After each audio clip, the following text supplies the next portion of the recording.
វីដេអូទៅផ្ទះដំឡងឥឡូវបានចប់ហើយបងប្អូនចប់ដោយបរិបូរណ៍នៅវីដេអូនេះហើយឥឡូវពងតាភ្លៀងមកពីផ្ទះដំឡងហ្នឹងគឺភ្លៀងខ្លាំងមែនតែនហ្មងហើយអញ្ចឹង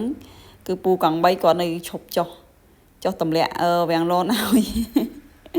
នឹកឃើញពេលហ្នឹងគឺអស់សំណោចទេបងប្អូនគាត់និយាយមិនតាន់ផុតពីមាត់និយាយដាក់យកមេឃហើយវាត្រជាក់ស្រួលហើយបងប្អូនមិនត្រជាក់ទេត្រជាក់ស្រួលណាហើយដល់ពេលអញ្ចឹងទៅក៏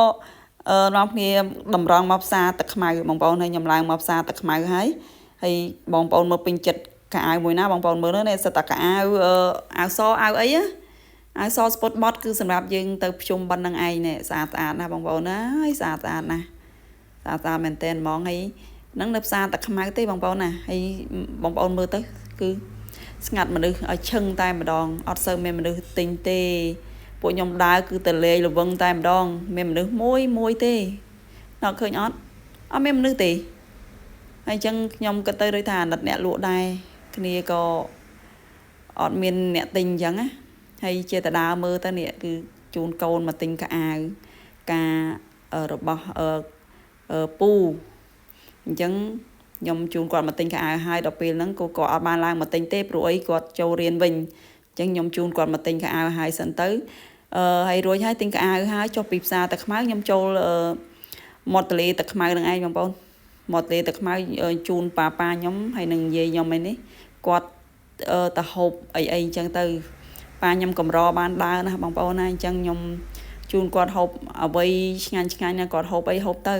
តែប៉ាខ្ញុំគាត់ស្អីក៏បានគាត់ស្រួលណាប៉ាខ្ញុំហើយអញ្ចឹងទៅយើងតើមានឱកាសគឺជូនគាត់មកហូបអីឲ្យឆ្ងាញ់មាត់អញ្ចឹងណាឲ្យប្លែកមាត់ហើយមកដល់ហ្នឹងក៏អត់សូវមានមនុស្សដែរបងប្អូនឃើញទេខុសពីខ្ញុំមករដងនិយាយពីមនុស្សរកតែកន្លែងចតឡានចតម៉ូតូចតកង់3នឹងអត់បានទេតែមកដល់មើលឆ្ងាត់ជ្រាបមើល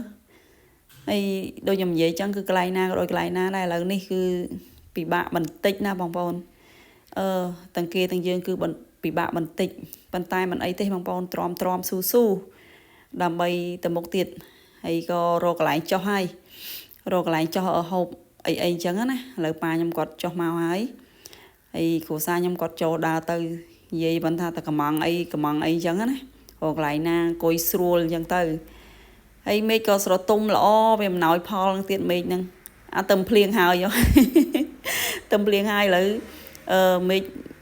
នៅនេះស្រទុំហើយខ្ញុំមកពីពេញមុនហ្នឹងគឺភ្លៀងនៅពេញណោះហើយមកតែខ្មៅនេះគឺអត់ភ្លៀងទេគ្រាន់តែស្រទុំបងប្អូនណាហើយក៏នាំគ្នាដើរចូលទៅហើយរកម្ចាស់តូបហ្នឹងដើម្បីកំងអីហូបអាងទៅផ្ទះវិញព្រោះអីវាល្ងាចណាស់ដែរហើយខ្លាចមេឃភ្លៀងបន្តទៀតទៅយើងពិបាកធ្វើដំណើរឥឡូវចាំមើល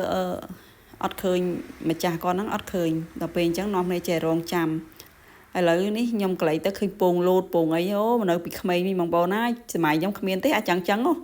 មានពងលោតទេពួកខ្ញុំមានលោតទឹកបងប្អូនលោតទឹកព្រែកទឹកអីខែទឹកឡើងចឹងសប្បាយណាស់ក្មេងសម័យខ្ញុំអីសម័យនេះគេលោតពងលោតអីចឹងណាគេអត់មានប្រឡាក់ផុកប្រឡាក់អីទេក្មេងសម័យហ្នឹងតែសម័យខ្ញុំវិញងាប់ហើយលោតលើព្រែកអីលោតទម្លាក់ស្ពានទៀតបងប្អូនអើយតែឥឡូវជួយហូបមីឆាជាមួយខ្ញុំទាំងអស់គ្នាគឺខ្ញុំកំងមីឆាហើយក្រៅពីហ្នឹងបាយឆាអីបបរមាន់អីចឹងទៅមានយាយខ្ញុំបបរមាន់ប៉ាខ្ញុំបបរមាន់ដែរចឹងណាគ្រួសារខ្ញុំគាត់បាយឆាឥឡូវពួកខ្ញុំចេញទៅវិញហើយឥឡូវអរគុណសម្រាប់ការតាមដានតាំងពីវីដេអូទី1រហូតដល់បញ្ចប់វីដេអូនេះអរគុណច្រើនសម្រាប់ការ like ការ share ការចូលចិត្តអរគុណច្រើនជម្រាបលាបាយ